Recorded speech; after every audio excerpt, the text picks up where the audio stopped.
Hello नमस्कार जय जगन्नाथ मु अमित स्वागत कर नाइट राइडर अमित ओडिजी तो सांग मैंने आज आम सानू जाऊँ एक्चुअली बाली यात्रा बुलायापी आम बालीघाट को है तो चलतु देखिए कौन से हो ठीक अच्छे चलतु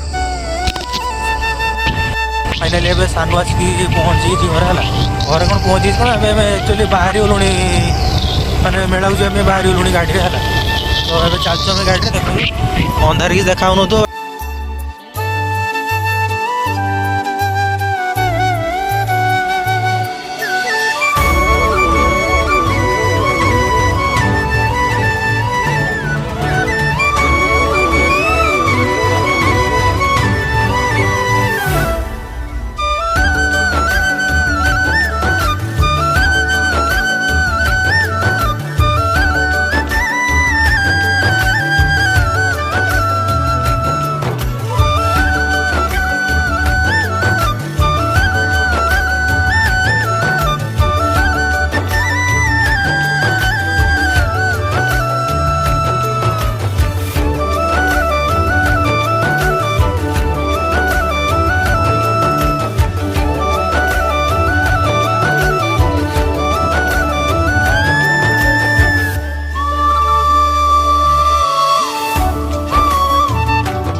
काठर ना पूरा काठ काठ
बुलाबुली सरी कम्प्लीट होगा तो एबे आम चालू करूँ चालू जावा एक्चुअली जेहेतु किसी खिया हो ना तो मेला किसी खिया पिया करूँ डायरेक्ट सीधा घर को पलैबुचे तो एबे आम बुलाबुली सारिक आसी घरे पहुँची है तो एबे सानू ता घर को पलैब ए मुझे घर को पलैबी राति बहुत लेट है तो बस आज का ब्लॉग किसी एतिक रोचे लव यू ऑल जय जगन्नाथ।